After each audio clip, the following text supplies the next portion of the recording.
Chitsauko 20. Takasvika kumba kwangu tiine vanhu vazhinji vaititevera.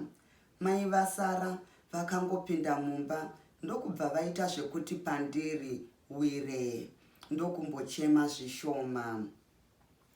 Asi havana chavakataura. Izvi zvakandiratidza kuti mukadzi wangu ainge agurwa mapfupa nenyaya iyi. Tati gare gare baba vangu vakatanga kutaura navarwizi.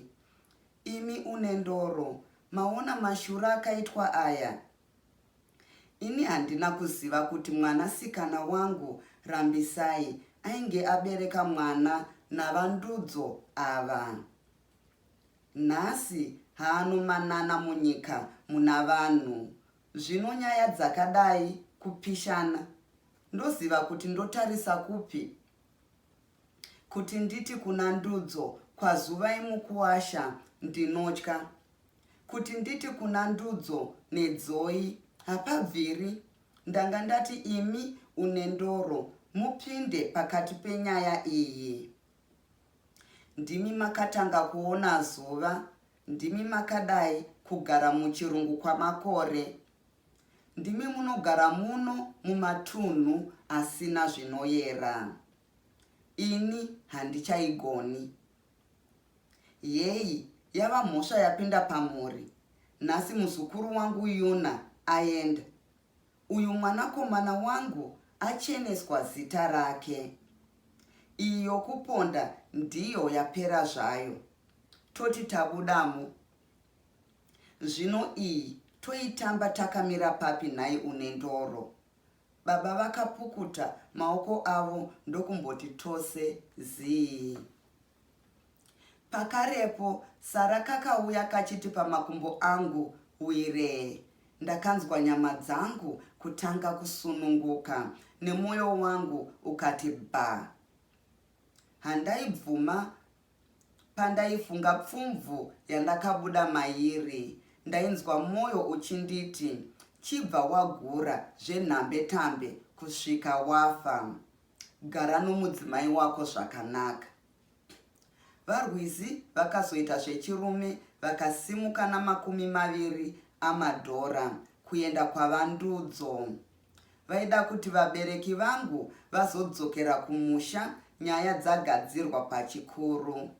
Chimwe chinhu chakatonodza vandudzo ndechekuti kubereka kwavakaita nomwana waamai vangu vainge vasina kubvisa kana chipeneti zvacho. Pavakaziva kuti ivo varidzi vomwana Rambisai vainge vazosvika, vakapaona pakaoma zvakare. Vakashayawo kuti nyaya yacho voitangira papi. Vainge vasina kuita zvechivanhu ivo pachavo. Nyaya yakanga yamira jichi, asi varwizi vakazoipedza.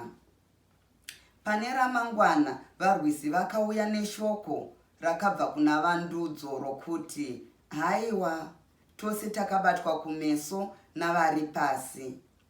Neniwo ndakakoniwa chivanhu, ndiyo mhosva ndakapiwa shamhu yakadai. Ngaisiye matambo, imi varidzi vomwana. Ndaifunga kuti mwana asina amai vakabvisirwa pfuma anonzi ndowangu pasina chakadyiwa namadzisekuru ake, asi ndakazvidziviswa. Vandudzo vakapa baba vangu 70 emadhora ekuripa kuberekwa kwavakaita nomwana wavo.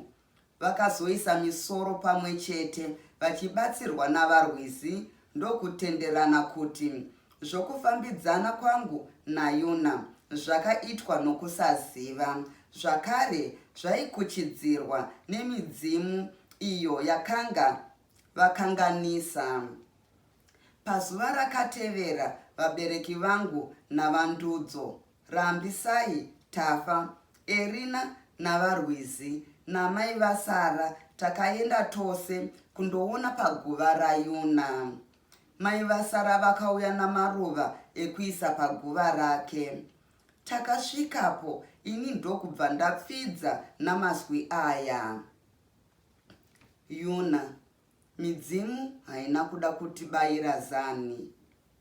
Undiregerere musukuru. Ndafara zvangu kuti nyika yose yaziva kuti handisini ndakakuuraya. Handaigona kuita izvi nokuti ndaikuda zvikuru. Misodzi yangu yakadonha ichiwira pachiuru chevhu chakanga chakati tundundu pamusoro pemhandara yaiva nerunako rwaiteya zuva. Vandudzo vakakumbira baba vangu kuti Rambisai asare kwavo vachichemana parufu rwaYuna.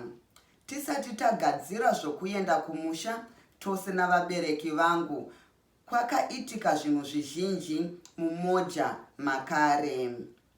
Erina akapiwa mubayiro wamadhora 200 uya waifanirwa kupiwa Temba. Takazonzwa kuti Temba akatongerwa kugara mujeri makore akawanda. Haana kutongerwa rufu nemhosva yekuti zera rake rakanga richakasiya. Ini ndakaenda kuhofisi yedu ndokutaurirwa nemukuru wedu kuti poromosheni yangu yaizobudirira sezvo ndakawanikwa ndisina mhosva. Mukuru wamapurisa uyu akanditendera kuti ndimboenda navabereki vangu kumusha kwechizororo chidukwana. Asi akanditaurira kuti ndaizochinjwa ndichiiswa kune rimwe dhorobha. Uku ndiko kupera kwebhuku redu Kusasana kunoparira. Ndinoda kukutendai vateereri nekuuya muchiteerero chirongwa pano papaivapo kare. Neveso vakaona zvakakodzera kusubscribe. Ndinoti ndatenda.